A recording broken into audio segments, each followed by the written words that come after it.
감사로 제사를 드리는 자가 나를 영화롭게 하나니 그 행위를 옳게 하는 자에게 내가 하나님의 구원을 보인다 그랬죠. 우리가 예수 믿고 내가 하나님 자녀 됐다는 것은 우리가 첫째도 감사요, 끝에도 감사요.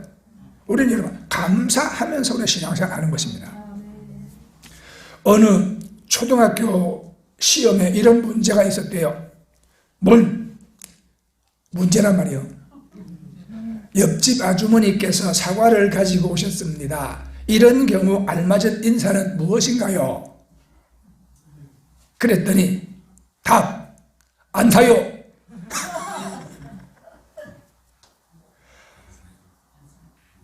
아니, 옆집 아주머니가 사과를 가져왔으면 어떻게 인사해야 됩니까? 감사합니다. 고맙습니다. 잘 먹겠습니다. 바퀴가 멋지고 뭘 이런 걸 다 뭐 그래도 되는데 이 자식은 시험지에다가 안 사요. 이게 요즘 어른이나 아이나 우리가 감사가 사라져가고 있다고 합니다. 이게 뭐냐면 개인주의. 다 이게 개인주의거든요. 이 감사가 메마른 이 세상에서 우리는 어떻게 살아야 하느냐. 어느 교회 여자 집사님이 큰 수술을 앞두고 있었습니다. 어디가 아픈가? 혀에 병이 들었어요. 설암이라고. 혀에 암이 생겼습니다. 이제 혀를 잘라내야 하는 수술이거든요. 수술 당일날 가족들이 다 모였습니다. 이 수술을 하면 이제 평생 말을 할 수 없기 때문에 모두 다 눈물을 흘리면서 보고 있습니다. 수술 시간이 이제 임박했어요. 이제는 이제 밀고 들어가야 할 시간이 된 겁니다. 이 집사님이 찬송가 책을 달라고 하더니 찬송가 314장을 부르기 시작했어요. 314장. 목이 왜 이랬나. 내 구주 예수를 더욱 사랑. 314장 여러분 한번 해보십시다. 내 구주 예수를 더욱 사랑. 314장. 시작. 크게.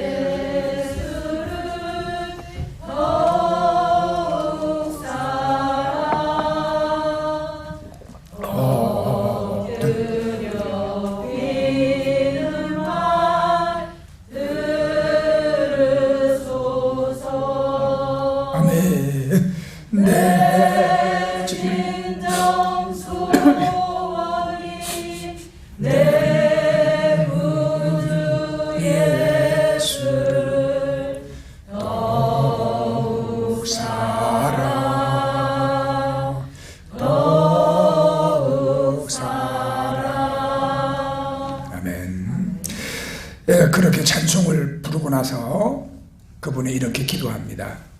하나님 아버지 감사합니다. 저 같은 죄인이 구원을 받아 하나님의 자녀가 되어 마음의 평안과 기쁨이 넘치니 하나님 참 감사합니다. 혀를 잘라내야 하는 절망스러운 상황에서도 하나님을 찬양하는 모습을 보고 가족들은 다 눈물바다가 됐습니다. 그런데 잠시 뒤에 수술실로 들어간 의사가 나오더니 수술을 시작하기 전에 다시 한번 정밀 검사를 해봐야 되겠다 그렇게 말합니다.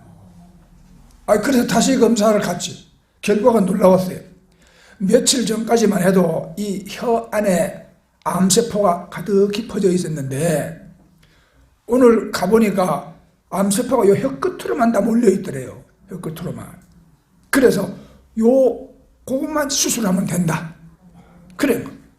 그래서 수술은 성공적으로 마쳐졌고 그 후에 아무 불편 없이 이 집사님은 살고 계신다 이 말이에요.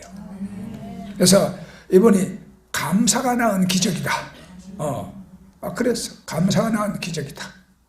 국민일보에도 나왔고 여러분 나왔어요. 여러분 우리 기독교는 감사의 종교입니다. 성경에는 감사가 많이 기록되어 있는데 감사의 뜻이 무엇인가? 성경적 감사란 은혜 받은 자가 은혜 베푼 자에게 고마움을 보답하는 뜻으로 마음과 행동과 그리고 입술로 표현하는 것이다. 그렇게 했어요. 그러니까 진정한 감사는 마음으로 하고 입술로 표현하는 것이거든요.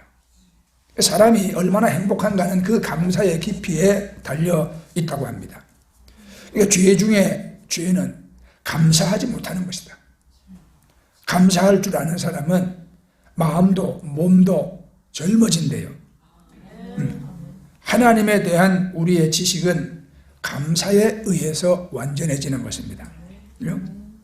이런 모든 감사의 내용은 성경이 다 가르치고 있죠.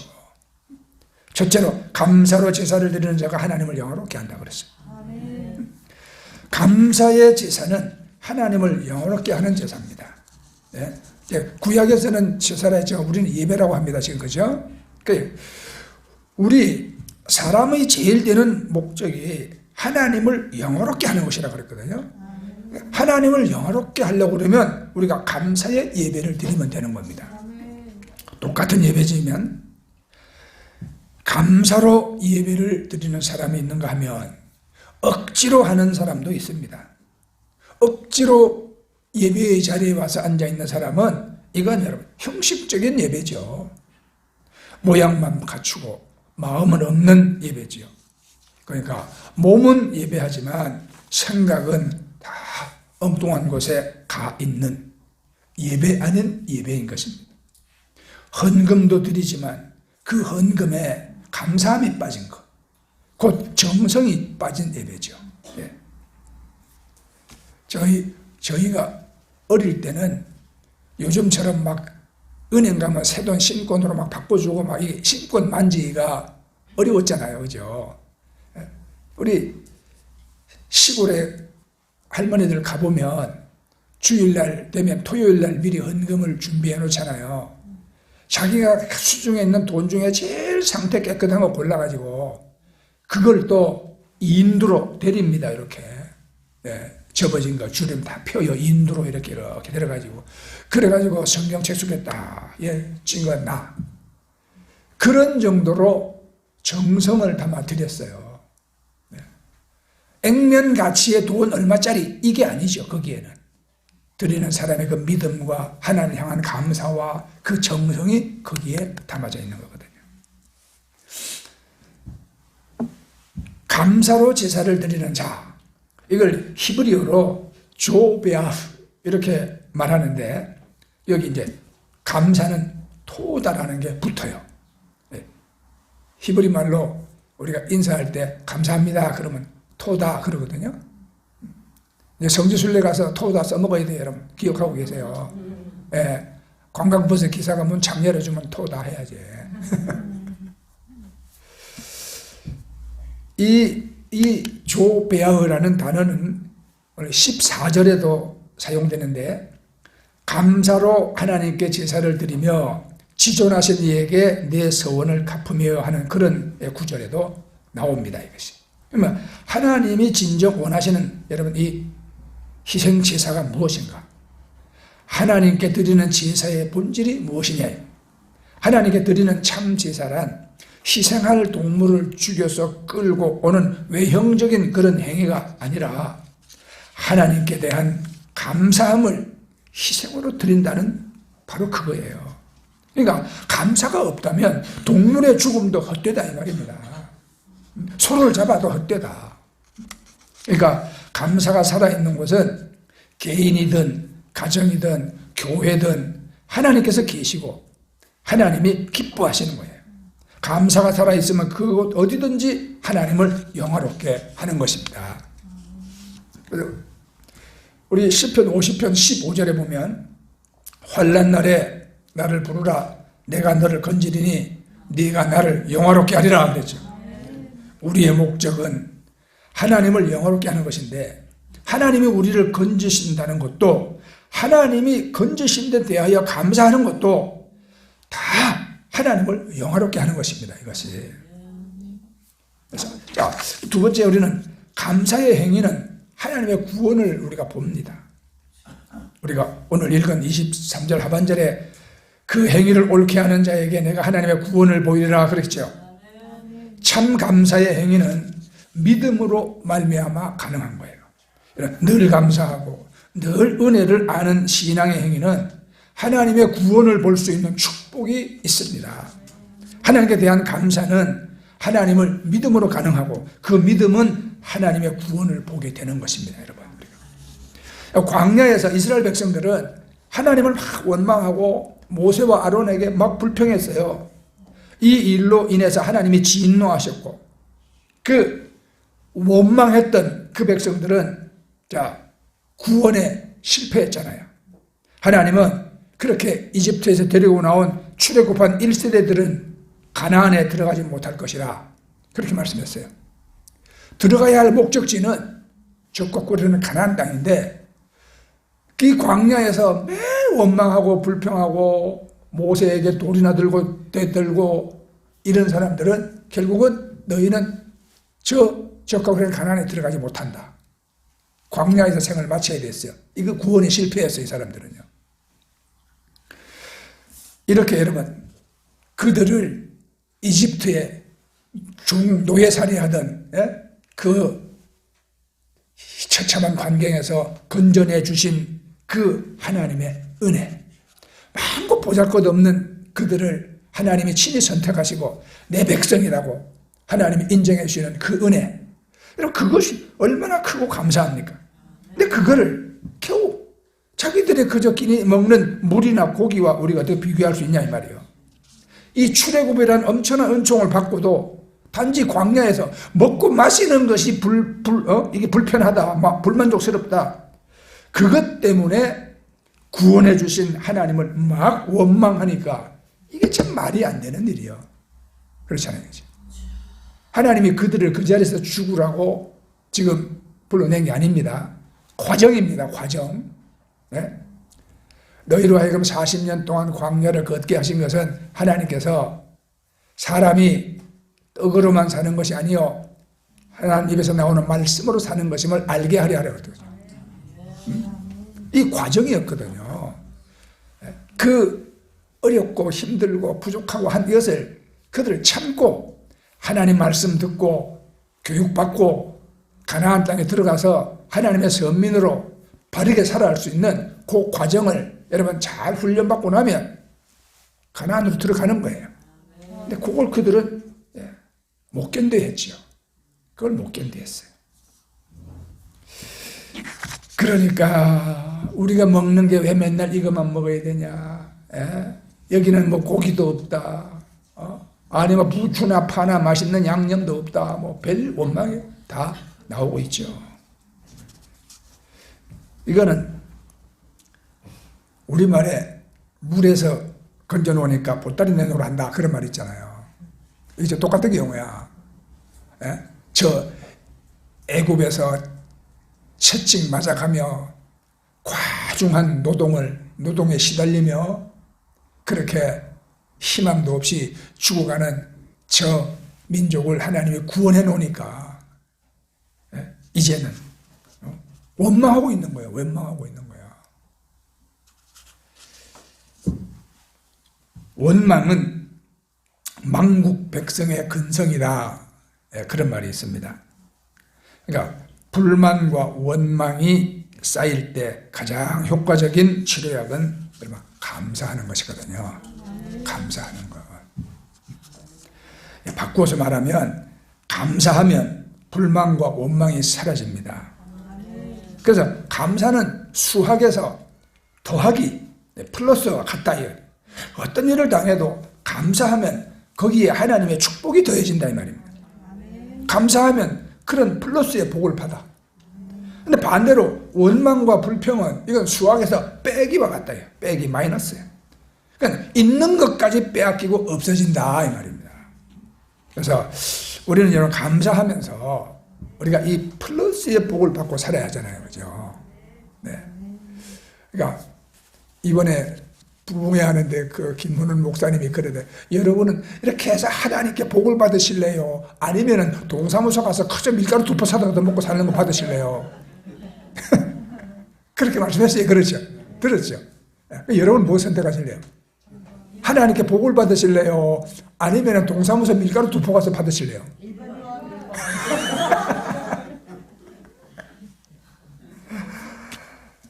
우리는 어떻게 해야 우리가 정말 하나님 마음을 기쁘게 하고 우리가 정말 하나님 안에서 복받은 자로 우리가 살아가냐? 성경은 감사해라. 감사해라. 오늘날 최첨단 과학 시대에 살고 우리가 경제적으로 부유한 시대에 살면서도 사람들은 부족과 불만을 느끼면서 감사가 없는 삶을 살고 있습니다. 아까 그 초등학생 사과 먹으라고 가져왔더니 안 사요 그랬죠. 우리가 그 녀석한테 감사해라 그러면 감 안 사요 또 그럴 거 아니에요. 사람들은 뭐든지 이렇게 여러분 감사는 없이 이웃이 베푸는 어떤 호의에도 다 방어적으로 나가고 내가 손해보지 아니할까 이렇게 그러니까 다 이기적으로 마음문을 닫고 그러고 자기 계산하에서 살아가는 감사가 메마른 세대거든요. 이 감사는 경제적 부여나 과학 지식의 발달에서 오는 게 아닙니다. 우리가 이 진정한 감사 믿음에서 시작하는 거예요. 자족하는 마음과 내가 하나님의 은혜로 구원받았다는 그 확신에서 오는 것이죠. 그러므로 감사란 무엇이 있기 때문에 하는 게 아니죠.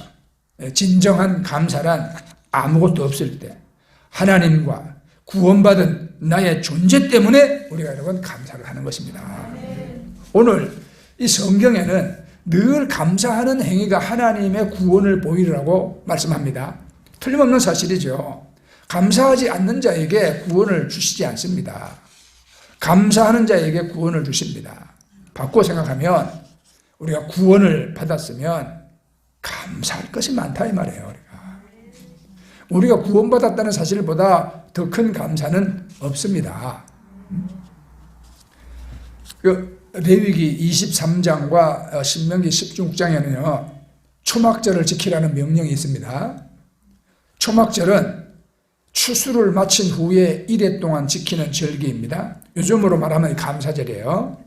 신명기 16장 14절에 보면 내 자녀와 노비와 내 성중에 거주하는 레위인과 객과 고아와 과부가 함께 즐거워하되 그렇게 했어요. 감사는 모두가 함께 나누는 것입니다. 감사는 모두가 함께 참여해야 하는 것입니다. 감사에 예외가 없어요. 노비도 감사해야 하고 객도 감사해야 하고 고아와 과부도 감사해야 합니다. 감사할 것이 없는 뜻이 보이는 사람들에게도 함께 감사하라고 합니다. 모두 감사에 합당한 행위로 구원받게 해야 하는 것이 이게 하나님의 명령이에요. 그래서 이런 이야기도 제가 드린 적이 있는 것 같은데 어떤 남자가 하나님께 기도를 했다잖아요.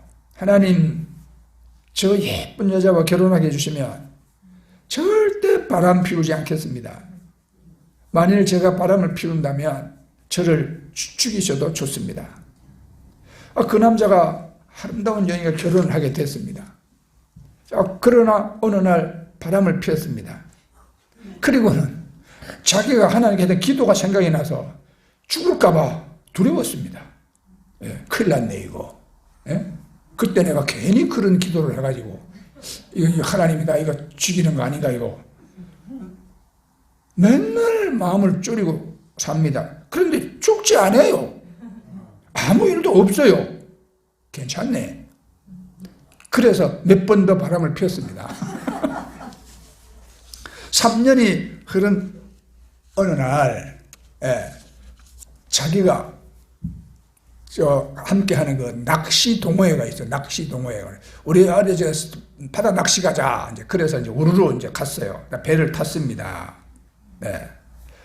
그런데 큰 풍랑이 막 일어난 겁니다. 아이고 막 파도가 막 배를 넘어 다니고 막 울렁거리고 막 금방이라도 엎어질 것 같아요. 이 남자가 옛날에 하나님과 하는 약속이 뚝 떠올란 거예요. 얼마나 무서운지 몰라. 괜히 바람 폈다. 그렇지만 한편 생각이 나. 이 배에는 나 혼자 있는 거 아니고 100명이 함께 배를 탔으니까 설마 나 하나 죽이려고 배를 가라앉히지는 않으시겠지. 이렇게 생각을 했답니다. 그때 하나님이 말씀하시기를 너 같은 놈 100명 모으려고 3년 걸렸다.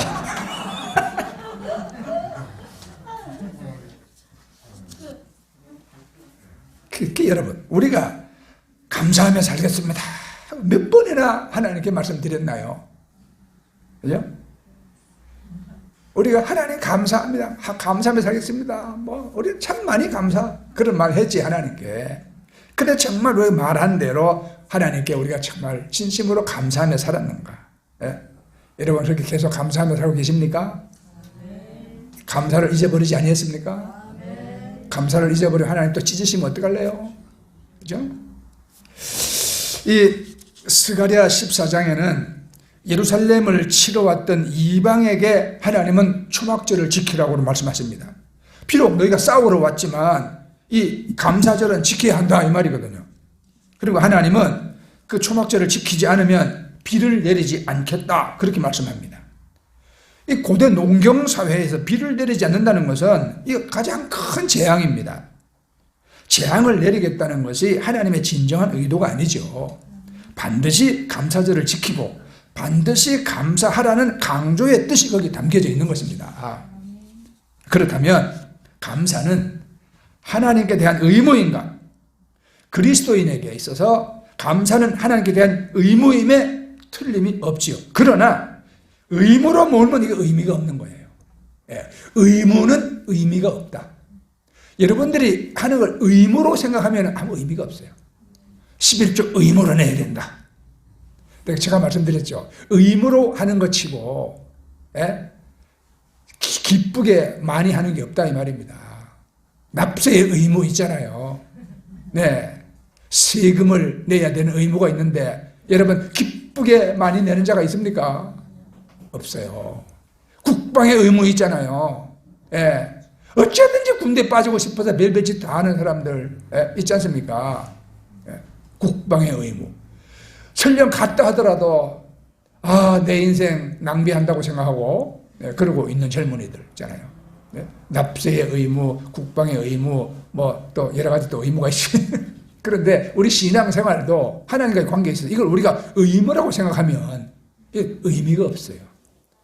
의무라고 생각하고 드리는 것을 하나님이 기쁘게 받으신 게 아니다, 이 말입니다. 이 하나님의 진정한 의도는 우리 보고 의무를 지키라고 하는 것이 아닙니다. 너희가 감사함으로 하라는 거예요. 감사함으로. 네. 감사는 의무가 아니에요. 하나님의 자녀로서 특권입니다. 우리에게 주어진. 감사는 우리 구원의 조건이고 감사는 구원받은 자의 삶의 형태인 것입니다.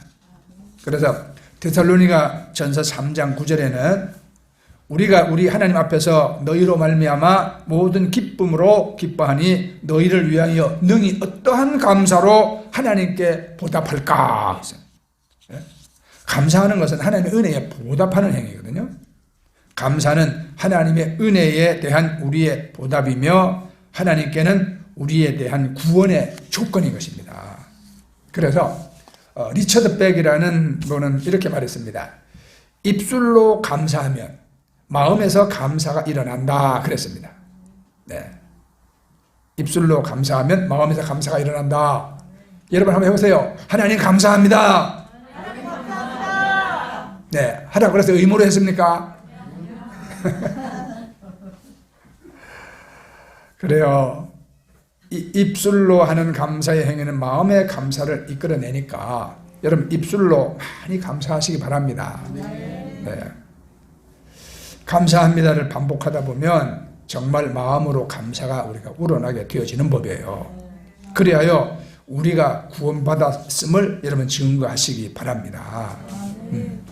그 조선 영조 임금 때 아주 문장에 탁월한 분이고 그 다음에 실학자였어요. 그래서 실사구시를 하는 실학자, 사상가, 또 외교관이었어요. 그 다음에 이걸 소설도 썼어요. 이름을 떨친 선비 중에 우리 박씨 하나 있거든요. 누구겠습니까, 여러분? 연암. 연암 박지원. 네, 연암 박지원. 박지원 이분이 쓴 중국 사신으로 갔다 오면서 적은 그 기록 제목이 뭐죠? 뭐 있어요. 내 서재에도 있어요, 그 책. 내가 재밌게 읽었어요. 근데 이분은 이 문장을 보면은 이 문장이 굉장히 호쾌하고 직설적이에요. 그거는 그분의 성격이 그렇다는 이야기거든요. 네? 그런데 기록에 의하면 이분이 18살 때 심한 우울증을 앓았어요. 18살 때 심한 우울증. 좋다는 약을 다 써보고 아주 내놓으라 하는 의원들을 다 찾아보아도 이게 백약이 무효였습니다. 이 증세가 더 심해집니다. 밥맛을 잃어. 먹지도 않습니다. 잠이 안 와요. 잠도 안 잡니다. 그러니까 몸은 해골처럼 말라가고, 그러던 중에 한 의원이 이렇게 말했대요. 이 병은 도저히 약으로는 고칠 수 없는 병이요. 그런데 재밌는 말 잘하는 사람이 곁에 있으면 나을 수도 있을 것이요. 그랬어요. 이게 이제 의학으로 아니라 심리적인 병이다 이 말이거든요. 부모가 아니 뭐 이런 처방이 다 있나? 그러고 생각을 했지만 마지막이라고 생각하고 백방으로 수소문을 해보니까 이야기를 그냥 너무 재밌게 잘하는 사람이 있대. 예, 성이 민씨고 이름이 민유신이라는 자가 그렇게 그냥 재치있게 만담도 잘하고, 예, 사람을 그렇게 웃긴데 이야기꾼으로 아주 유명하대요. 그래갖고 그에게 아주 그냥 대가를 많이 줄 테니까 자, 우리 집에 좀 와서, 예, 우리 쟤하고 좀 같이 한 방에서 좀 살아달라 그랬죠. 이 민유 씨는요, 이 성현들의 말씀을 좋아해가지고 늘 배우고 익힌 인물이래요. 공부를 많이 한 사람이에요. 웃겨도 알아야 웃기지. 이분이 그때 불려갈 때는 나이가 70세였어요. 70대. 근데 이분이 7살서부터 70세까지 방의 벽에다가 있잖아요. 좋은 이야기들은 다 써놓고 외웠답니다. 다 써놓고 외웠어. 어려서부터 아주 영특하고 조숙했으며 학문에 대한 깊이가 남달랐다. 말도 얼마나 유창하게 잘하는지. 이 민유신이 이 박지원 집에 도착을 하니까 이분이 자, 안 먹었어. 삐쩍 말랐어.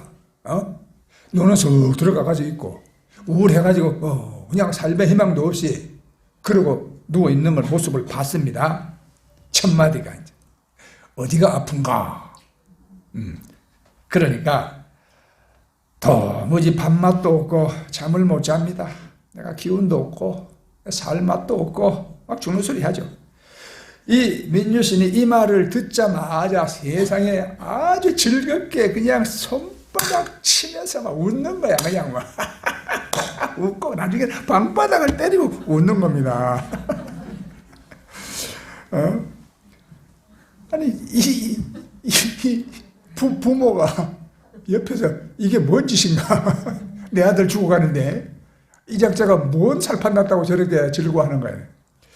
나중에 하는 말이 자네 집안 형편이 어려운데 밥맛이 없으니 살림이 늘 것이고 잠이 안 온다니 남보다 인생을 갑절을 더 사는 셈이네. 그러니까 부와 술을 겸했으니까 이거 얼마나 좋은 일인가. 이걸 어떻게 축하를 안 할 수가 있단 말이야. 막 그러면서 웃으면서 감사하자고 그러더랍니다. 그러니까 여러분들은 지금 안 웃는데 이건 전달하는 사람이 잘못 전달을 하는 건지 여러분의 뭐 상황 파악 이해가 잘못되는 건지 난 모르겠어요. 근데 이제 좌우지간에 이분의 이런 재치 있는 웃음이 끊이지 않는 상태가 되니까 딱 2달을 함께 지냈는데 이 박지원이 거짓말처럼 싹 건강을 되찾게 됐답니다. 거짓말처럼 건강을 되찾게 됐대. 그러니까 여러분, 우리가 차라리 여러분들이 안 좋은 일을 만났을 때도, 괴로운 일을 만났을 때도, 차라리 하나님, 어려운 일을 만나서 참 감사합니다. 그리고 하나님이 도와줘서 이길 줄 믿습니다. 이렇게 나가야 되지 않겠어요? 그죠? 그런데 이 상황이 안 되는 사람들은 여러분 어떻게 합니까? 어려운 일을 만나면. 그냥 나는 왜 이리 되는 일이 없냐? 내 팔자는 왜 이러냐? 막 이러다가 나중에 하나님께 원망이 가잖아요. 하나님, 아니, 내 예배 받고 내 기도도 들으시고 내 헌금도 받아 잡수면서 나는 왜 이렇게, 아니, 왜 이렇게 나는 복이 없으니까 이런 식으로 이제 나가죠. 그게 여러분, 결과가 어떻게 생각하십니까? 결과가. 그래서 하나님께 너희가 범사에 감사하라. 네, 감사는 구원을 가져온다는 사실을 알아야 하거든요. 그래서 내가 생각해 보니까 우리가 사실 그래요. 먹을 수 있는 양식이 있는 게 여러분 감사하지 않습니까? 먹을 수 있는 양식이 있는 건 감사해. 그런데 먹을 수 있는 양식을 산대에서 쌓아놓고도 먹을 수 있는 건강이 없는 사람도 얼마나 많아요. 그렇죠? 먹을 수 있는 건강이 있다는 게 또 얼마나 감사합니까?